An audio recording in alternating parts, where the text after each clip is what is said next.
I never imagined my own family would betray me like this. Yet here I stand, tucked in the back of this suffocating courtroom, watching my father's face twist with rage as Mr. Jenkins reads grandfather's will. The mahogany-paneled walls feel like they're closing in with every word, the air thick with tension and something musty, like old money and even older secrets. Across the room, my cousin Natalie catches my eye, then quickly looks away. She knows. Maybe not everything, but enough to make her uneasy. Mr. Jenkins clears his throat and continues, his voice steady and precise. The Carter family ancestral home, including all contents and surrounding property, is hereby bequeathed to my granddaughter, Claire Carter. The words slam into me, pounding in my chest like a drum beat. The room erupts in harsh whispers, a storm of disbelief and anger. My father's face flushes crimson as he whirls toward me, eyes blazing. This can't be right. His voice slices through the noise. There must be some mistake. Mr. Jenkins, calm as ever, adjusts his wire-rimmed glasses. The will is quite clear, Mr. Carter. Your father was explicit in his wishes. I grip the back of the wooden bench, my knuckles white, my breath shallow. The room spins. Flashes of memory cut through my mind like a movie reel on fast forward. Last summer, grandfather's study, heated voices leaking through the heavy oak door. I know what you're doing with the company, Robert. Did you think I wouldn't figure it out? My father's response had been ice cold. You're an old man living in the past. Business isn't done your way anymore. Money laundering isn't business, grandfather had shot back. It's criminal. Then, just 3 months ago, grandfather slumped in his study, exhaustion carving deep lines into his face. Stacks of paperwork cluttered his desk. When I asked if he was okay, he gripped my hand with surprising strength. Promise me you'll protect it, Claire. The house, the legacy, all of it. Don't let them destroy everything I've built. At the time, I hadn't understood. I do now. Dad storms toward me, each step sharp and deliberate, his expensive shoes clicking against the polished hardwood. We need to discuss this, now. I force my voice to stay steady. There's nothing to discuss. Grandfather made his choice. You don't understand what's at stake here. His tone is low, carrying an unspoken threat beneath the words. Behind him, Uncle Thomas shifts uncomfortably, his face tight with unease. The house needs to be sold, he says, his voice calmer but just as firm. The market is perfect right now, and we have buyers lined up. Another memory surfaces, one I wish I could forget.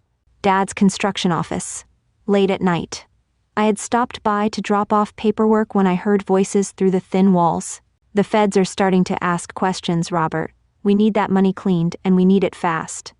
A sick feeling churns in my stomach. I meet my father's glare, my voice quiet but cutting. You mean your money laundering operation needs the cash? His face pales. Watch your mouth, he hisses, stepping closer. You have no idea what you're talking about. But I do. I've seen the signs for months. The mysterious late-night meetings, the shell companies, the way money vanishes and reappears, funneled through his construction projects. Grandfather saw it too. That's why he did this. The house isn't for sale, I say, straightening my spine. Not now, not ever. Dad's face contorts with fury. You ungrateful little, he lunges forward. Uncle Thomas grabs his arm, pulling him back. His voice is low and sharp. Richard is not here. Dad jerks out of his grip, his breathing heavy, his hands clenched into fists. I take a step back, my heel catching on the carpet. But I don't waver. This fight is just beginning. The other relatives linger, watching with barely concealed interest, like vultures circling, waiting to see who'll draw blood first. The weight of their stares presses down on my shoulders, but I don't flinch. Miss Carter, Mr. Jenkins' voice slices through the tension. There's one more stipulation. I force myself to look at him, my pulse pounding in my ears. The property cannot be sold without your explicit written consent. Your grandfather was quite insistent on this point. A slow, burning rage creeps across my father's face. His jaw clenches so tight I can see the muscle twitch. This isn't over, he growls. Without another word, he turns on his heel and stalks out. Uncle Thomas follows, but not before giving me one last look, something between a warning and an apology. I stay frozen in place as the room empties around me, my mind spinning. The house. Grandfather's sanctuary. Our family's legacy. He left it to me. Not Dad, not Uncle Jason. Me. The weight of that decision settles deep in my chest. As I gather my things, my hands tremble slightly. A single question burns in my mind. How far will they go to take what isn't theirs? The answer terrifies me, but I won't back down. Grandfather trusted me with this for a reason. I glance at the will in my hands. This is just the beginning. They won't stop until they get what they want, or until I stop them. Tell me what you see. I lean forward in Olivia's office chair, my heart thudding against my ribs as she examines the documents spread across her desk. The afternoon sun streams through the floor-to-ceiling windows, casting long shadows, making the dust in the air shimmer like tiny conspirators. Victoria adjusts her wire-rimmed glasses and feeds the sale agreement under a digital scanner, her dark eyes narrowing. The pressure points are inconsistent. She taps the screen, zooming in on my supposed signature. See how the lines waver here and here? She gestures over 2 areas where the ink hesitates unnaturally. Your real signature is more fluid. My stomach clenches as I compare the forged document to my driver's license signature. The forgery is too good, too precise. Someone spent serious money to make this happen. Dad's getting desperate enough to commit fraud. Olivia's fingers fly across the keyboard, running a digital analysis. Within seconds, red markers light up the screen, highlighting the discrepancies. The evidence is damning. This won't hold up in court, she says firmly. The house is still yours, Claire. Your grandfather made sure of that. A memory stirs. Grandfather in his study, gripping my hand. Promise me you'll protect it. He knew. He must have known Dad would try something like this. Miss Martinez? Olivia's assistant appears in the doorway. Your 3 o'clock is here. Olivia gathers the documents into a folder, her movements precise and controlled. Emma, we have what we need to fight this. But you should know, men like your father, when they're backed into a corner. She lets the warning linger in the air. I nod, tightening my grip on my purse. I know. Thank you, Olivia. The cafe is nearly empty when I arrive to meet Natalie. She's chosen a corner table far from the few other patrons. Her hands are wrapped around an untouched latte, her knuckles white from the tension curling through her fingers. She looks up as I slide into the seat across from her. I got your text. She glances over her shoulder before lowering her voice. About the forged documents? Dad's trying to force through a sale. I keep my voice even, careful. But that's not why I asked you here. Her eyes flick to mine, wary.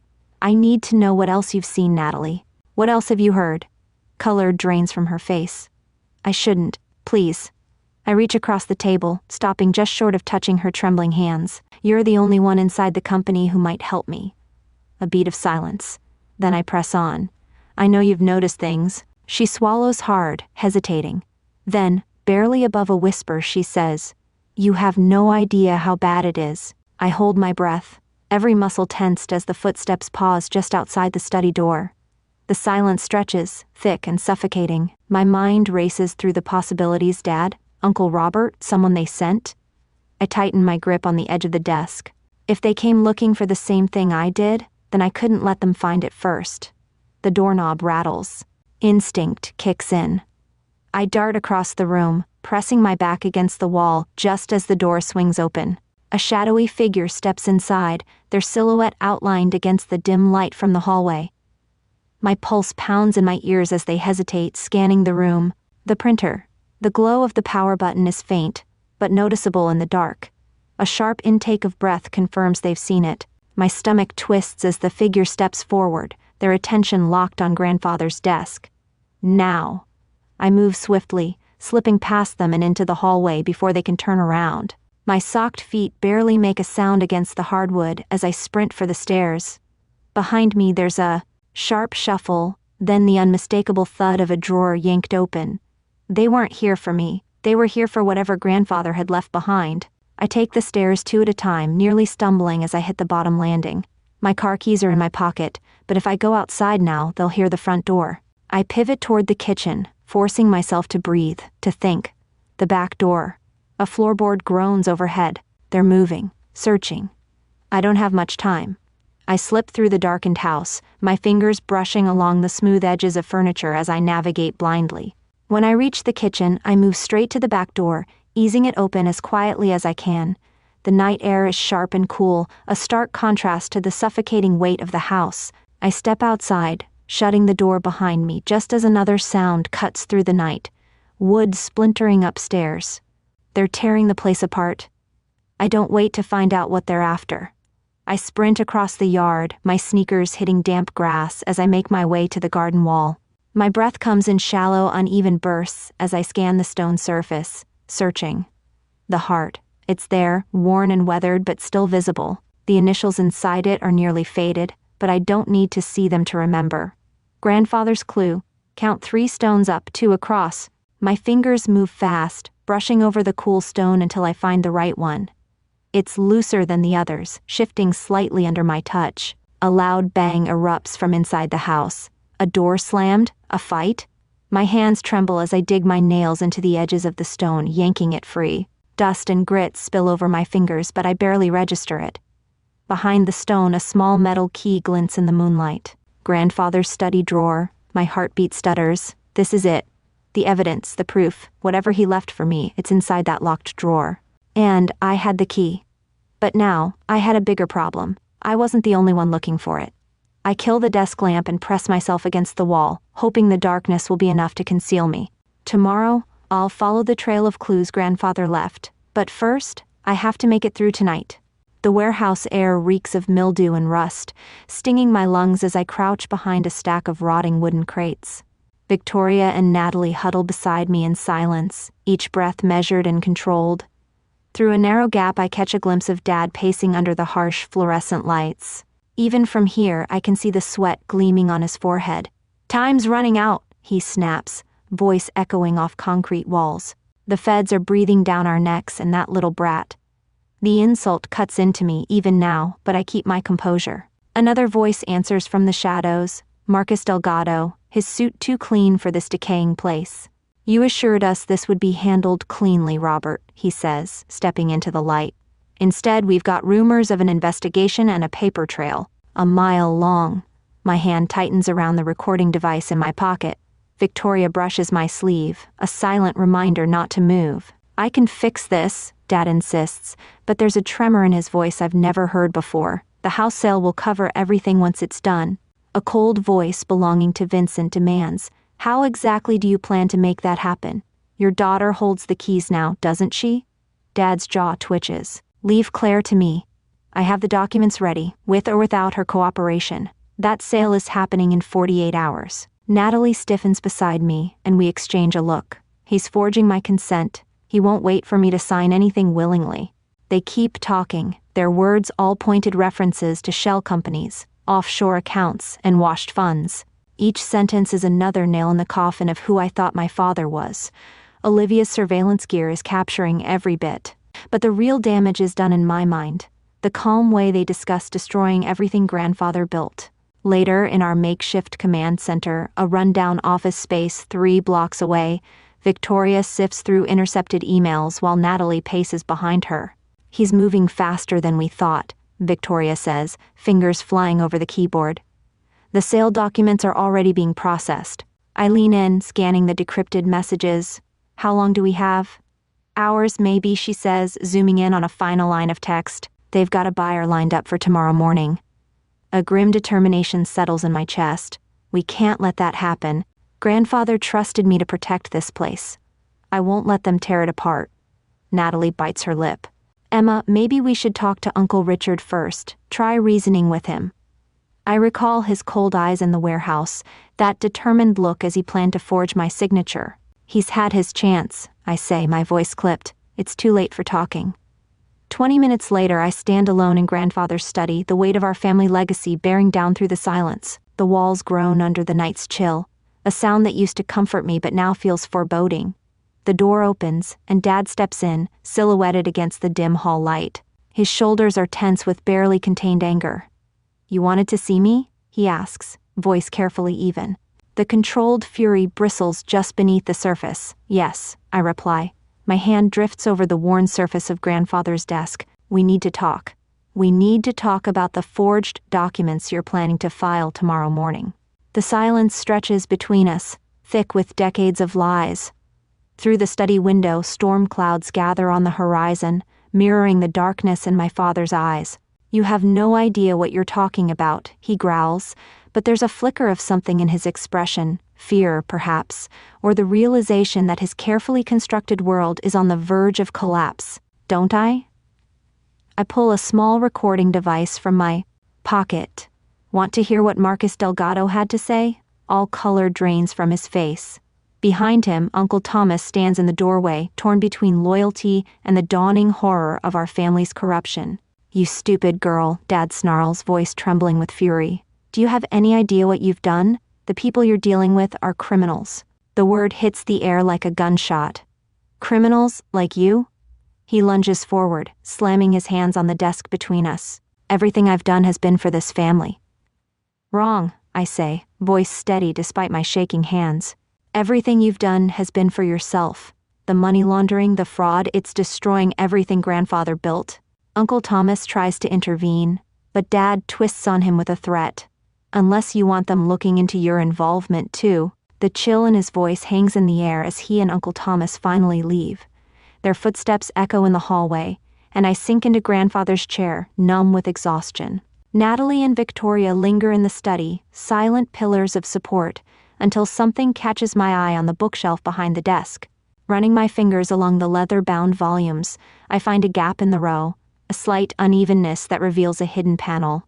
My heart hammers as I slide it open. Inside, there's a weathered journal and a stack of documents in grandfather's familiar handwriting. The first page reads like a confession, detailing everything he uncovered about Dad's operations. Emma, Victoria whispers, edging closer, what is it? Exactly what we need, I say, voice trembling with relief. Grandfather left us the proof. Outside, the thunder draws nearer, rattling the windows. In my hands, the journal feels both like a burden and a weapon. The question isn't just what secrets lie within these pages, but how far I'm willing to go to use them. The next evening, the Riverside Conference Hall sparkles with crystal chandeliers and the gleam of Metro City's elite. I clutch grandfather's journal in my bag, the weight of it more reassuring than I'd like to admit. Across the room, Victoria Martinez meets my gaze with a subtle nod. Everything is in place. Dad's smooth voice carries over the gathered crowd. Ladies and gentlemen, it is my pleasure to announce the sale of the historic Carter estate to esteemed developer Ethan Reynolds. My pulse thunders in my ears as Reynolds steps forward, his tailored suit and silver hair exuding old-world charm. I know better though, and soon, so will everyone else. 3 days of sifting through grandfather's records had revealed the truth behind Reynolds' empire of shell companies and laundered funds. Now in the Riverside Conference Hall, my father's voice rang out, dripping with false sentiment as he spoke about the Carter estate. The Carter estate has been in our family for generations, he said, voice polished and rehearsed. While change is never easy, neither is fraud, I cut in, my words slicing through the murmuring crowd. Every head turned as I stepped forward, grandfather's journal clutched in my hands. My heart pounded, but my voice was steady, or money laundering for that matter. My father's practiced smile faltered, only for a heartbeat. Emma, sweetheart, this isn't the time or place. Actually, I said, opening the journal to a page marked with a ribbon, it's exactly the time and place. Should I read what grandfather wrote about your creative accounting practices, or go straight to the forged documents you used to circumvent his will? A wave of agitation rippled through the crowd. People leaned in, whispering. Ethan Reynolds, who had been standing near Dad with an air of smug confidence, took a step back, the veneer of composure cracking. Across the room, Victoria Martinez pulled out her phone, likely alerting our law enforcement contacts. You ungrateful little, Dad stepped toward me, fury twisting his features, but he froze when Natalie emerged from the crowd. She held a USB drive aloft, voice trembling yet resolute. All the encrypted emails are on here, Natalie announced, her gaze flicking nervously around the hall. Every transaction, every shell company, every cent laundered through the construction projects. An uproar followed. Shocked gasps and half-formed questions filled the space, the name Carter Construction passing from one person to another. Dad's face darkened to a dangerous red as his so-called associates started to inch away, eager to avoid the fallout of a federal investigation. Uncle Thomas lingered at the perimeter, torn between moving to Dad's side or disappearing like the others. You have no idea what you're doing, Dad hissed, turning his glare on me. The people I'm involved with are being investigated by the FBI, I said quietly, refusing to waver. Did you think grandfather wouldn't leave evidence? Did you think he wouldn't protect the legacy he built? A phone's sharp ring cut the tension. Victoria answered, her features hardening with grim satisfaction. Yes, Detective Hayes, she said, and as she spoke, everyone nearby went silent. We're at Riverside Conference Hall. You're 5 minutes out? Perfect. Dad's defiance faltered. His gaze darted around the hall, searching for an escape route. Reynolds had vanished. Even Uncle Thomas had slipped away, unwilling to take the fall alongside him. I tightened my grip on grandfather's journal, feeling the weight of his faith in me. The tide had turned, exactly as he'd planned. It's over, Dad, I murmured, watching his empire crumble in real time. Grandfather saw what you were doing. He made sure I'd have everything I needed to stop you. Law enforcement agents in dark suits began filing in through the side entrances. Dad saw them too, and for a moment, the fury on his face twisted into something like fear. Then his expression hardened again, but the threat in his voice sounded hollow. This isn't over, he snarled. My thoughts drifted to grandfather's house, the sanctuary he spent a lifetime nurturing. It stood for integrity, not for hiding stolen funds or fueling Dad's ambitions. In that house, amid dusty shelves and old memories, grandfather had given me every piece of proof I'd needed to end this. Dad might not admit it, but his world was collapsing. You're right, I said, standing firm as Detective Hayes approached. For you, it's only just beginning. The next day, the courthouse buzzed with hushed speculation. My father walked to the podium, his designer suit a feeble disguise for the desperation in his eyes. Camera flashes lit the room like staccato bursts of lightning before a storm. And I stood near the back, grandfather's journal in my arms, determined to make sure justice would finally be done. I gripped the edge of the wooden table, steadying myself as his words sliced through the air. My daughter is young and naive, he begins, his familiar patronizing tone echoing with a warning I used to take to heart. Not anymore. She doesn't understand the complexities of business or family legacy if she continues making these wild accusations. He turns to me, eyes lit with restrained fury. There will be consequences that can't be undone. A threat hangs in the air. Behind me, a reporter's pen scratches across a notepad, the only sound piercing the sudden hush. I glance at Sophie, who's watching from across the room. She gives me the slightest nod, and my resolve firms. I have evidence, Dad continues, of certain indiscretions that would be devastating if made public. Emma, please.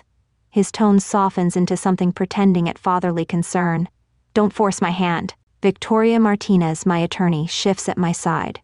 We prepared for this moment, anticipating every move. The weight of grandfather's journal presses against my briefcase, along with the stack of financial records that could dismantle Dad's careful facade. I stand and the room stills. You're right about one thing, I say, my voice carrying clear and strong. I am your daughter, which means I learned from the best about keeping receipts. Victoria nods to the court clerk. A projector buzzes, and a detailed spreadsheet illuminates the screen, highlighting each damning red transaction. This shows funds flowing through Carter Construction's subsidiary accounts, Victoria explains, her professional tone underscoring the gravity of the evidence. Note the pattern of deposits and withdrawals, each carefully structured to avoid detection. Dad's face pales. Uncle Jason, seated in the front row, leans forward in alarm. And that's just the beginning, I continue, lifting grandfather's leather-bound journal. Its cover feels electric beneath my fingertips. He documented every suspicious transaction, every late-night meeting, every shell company formed in the last 5 years. Grandfather didn't just suspect what you were doing, Dad. He knew. He wrote down everything. The journal quivers in my grip, not from fear but from the adrenaline surging through me. Dad takes a step closer, his composure shattering. You're making a mistake, he breathes, low enough for only a few to hear. Everything I did was to protect this family's future. No, I answer, meeting his gaze. Everything you did was to protect yourself. Victoria shifts to the next slide, unveiling copies of forged documents bearing my signature and authorizing the house's sale. Gasps spread through the courtroom as she outlines the forensic analysis proving the forgery, the emails detailing the scheme, and the offshore accounts awaiting laundered funds. Dad's associates fidget in their seats, men in designer suits who now appear desperate to evade the fallout. Miss Carter, comes Judge Reynolds' measured voice. These are serious allegations. Mr. Carter, do you wish to respond to this evidence? Dad's jaw tightens, a muscle twitching just beneath the surface, reminding me of that day in Grandfather's study when he'd pressed him about the truth. His silence now speaks louder than any defense. Your Honor, Victoria says, projecting her voice so the entire courtroom can hear. We have Detective Marcus Hayes from the Financial Crimes Unit here to testify regarding the ongoing investigation. A switch flips in Dad's eyes. He whirls on Uncle Jason, who's already rising halfway out of his seat. You told them, he snarls. You spineless. Order. Judge Reynolds' gavel slams down, but it's too late. The image of a respectable businessman shatters as Dad lunges. Security rushes in, and I stand there, stunned and steady all at once, watching the man I once admired and feared, struggling in their hold while Detective Hayes moves in with the handcuffs. Cameras flash in a staccato rhythm, capturing every second of his downfall. My heart thunders in my chest, but my voice is firm. The house stays in the family, Dad, I say, just not the way you wanted. Uncle Jason steps forward, pale and trembling. All eyes shift to him as he stands in the center of the courtroom, adjusting his tie with shaking hands. I need to make a statement, he croaks, about the forgery, about everything. He looks at me with a mixture of shame and relief. Emma is telling the truth. I helped Richard create those documents. I watched him build this entire scheme, and I did nothing to stop it. Natalie steps up, her heels clicking on the hardwood floor. I have testimony as well, Your Honor, she says, voice clear. Dates, times, conversations I witnessed. Threats made against Claire when she refused to comply. The room explodes with noise. Detective Hayes closes in on Dad, reciting the charges: money laundering, fraud, conspiracy, forgery, as he leads him away. Each accusation lands like a hammer blow, and I watch Dad's shoulders collapse under the weight of it all. Photographers snap away, freezing his humiliation in bursts of light. The judge calls for calm, but I barely hear him. My mind is already looking ahead, imagining the aftermath, the questions still to be answered, and the legacy that must be pieced back together. Grandfather's voice drifts through my thoughts. Promise me you'll protect it, Emma. The house, the legacy, all of it. I did, Grandfather, I think, gripping Grandfather's journal at my side. But as I watch my father's empire crumble, I can't help but wonder what new shape our family will take once the dust settles. We've only just begun the hard work, restoring what was lost, healing what was broken, and building something worthy of Grandfather's faith. Dawn spills through the newly restored stained glass windows, painting the foyer in shards of amber and sapphire. I smooth my hand along the polished banister, inhaling the lemony scent of fresh wood polish. In the corner, the old grandfather clock ticks steadily, its rhythmic chime echoing through the halls. A heartbeat returned to the house. Miss Carter? Calls Jorge, the restoration supervisor, tapping a tablet in his hand. We've finished mounting the historical photos in the East Wing gallery. I follow him down a corridor lined with framed black and white pictures. In one, Grandfather stands at 20, shoulders back in his army uniform. In another, he's breaking ground on his very first development, back when Carter Construction was honest, before Dad twisted it into something rotten. My gaze stops on a photo I'd almost forgotten. Grandfather and me in his study, both of us focused on his collection of rare first editions. I was 12 then, carefree and unaware of the storm swirling around our family. He gave me everything I needed, I think, resting a hand gently on the glass. And now I'm giving this house, and our family name, a second chance. The archival glass will protect them from UV damage, Daniel says, but his words fade to background noise as memory overtakes me. 3 months ago I stood here watching federal agents lead Dad away in handcuffs. His face had been a contorted mask of shock and anger, the look of a man who never believed his grand schemes could collapse. Grandfather's journal had been the final nail in his coffin, each entry more damning than the last, shining a light on every layer of the money laundering operation Dad had tried so hard to conceal. Olivia's footsteps echo across the polished floor. She waves a stack of documents in the air, her professional confidence masking the enormity of what she's accomplished. Everything's official, she says. The title is free and clear, and the preservation trust is airtight. No one will ever force a sale of this property again.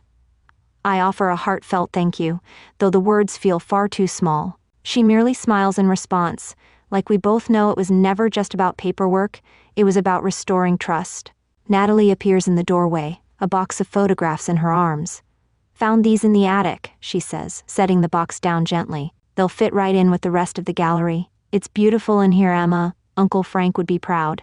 The three of us head to the living room, where sunlight pours through restored windows onto the antiques grandfather carefully chose.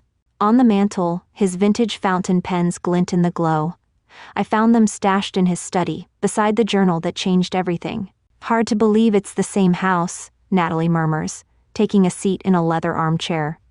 She's right. Once these rooms felt dark, suffocating under secrets and lies. Now it feels as if the house itself can breathe again. Victoria spreads out the trust documents on the coffee table, explaining the community outreach program. Several local families have already applied for grants, a start to making this property serve the purpose grandfather always envisioned. Through the bay window, I watch volunteers planting wildflowers in the garden, where nothing grew before. Purple, yellow, and white blooms now brighten the soil. One patch is reserved for grandfather's prized rose bushes, the ones Dad had ripped out years ago. Next spring, they'll bloom again. The grandfather clock chimes 10, resonating through halls no longer weighed down by threats and deception. Each soft ring reminds me of grandfather's promise. This house would endure, but only if someone had the courage to shield it from the worst of our family's flaws. My hand rests on the windowsill, the cool glass reflecting the morning sun. Outside, under a sky filled with possibilities, the property stands secure in the light of truth. "Ready for tomorrow?" Natalie asks, stepping up beside me. I catch sight of a monarch butterfly drifting among the newly planted flowers, and I know the answer without hesitation. "I'm ready," I say, feeling grandfather's faith guiding me forward. "For everything that comes next."